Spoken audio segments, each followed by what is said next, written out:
Bahasa Indonesia, bahasa yang kita gunakan sehari-hari, bukan hanya sebagai alat komunikasi tetapi juga simbol persatuan bangsa.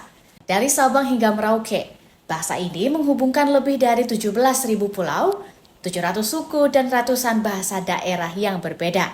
Dosen Sastra Indonesia, Fakultas Ilmu Budaya Universitas Hasanuddin Makassar, Rismayanti SSMHUM, berpendapat jika keberhasilan bahasa Indonesia sebagai bahasa pemersatu negara tidak lepas dari sejarah panjang yang membentuknya. Bahasa yang kini dikenal sebagai bahasa Indonesia berakar dari bahasa Melayu yang sudah berkembang sejak masa kerajaan Sriwijaya. Jadi bahasa Indonesia itu berasal dari bahasa Melayu.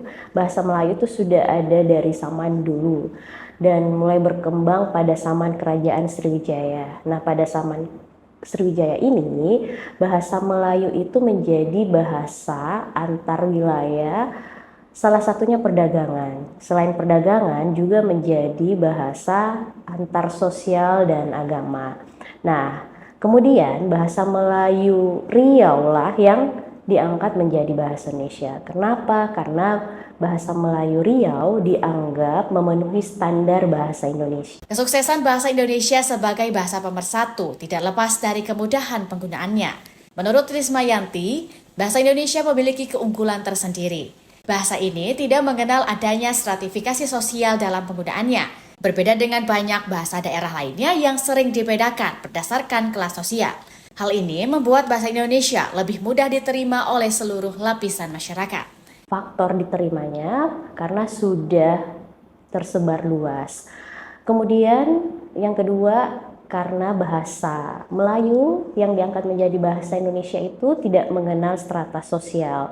Jadi ada beberapa bahasa multikultural di Indonesia ini memang bahasa daerahnya itu berdasarkan tingkat strata sosial, sedangkan bahasa Melayu itu tidak mengenal strata sosial, mau bangsawan, dari kalangan atas, menengah, bawah itu tidak ada perbedaan seperti itu.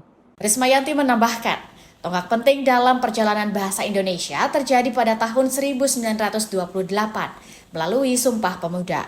Pada saat itu, para pemuda Indonesia secara tegas mencanangkan bahasa Indonesia sebagai bahasa persatuan. Sejak saat itu, dengan fleksibilitas dan kesederhanaannya, bahasa Indonesia terus berkembang dan menjadi simbol kebanggaan serta kekuatan persatuan Indonesia. Rizka Fraja, Unhas TV.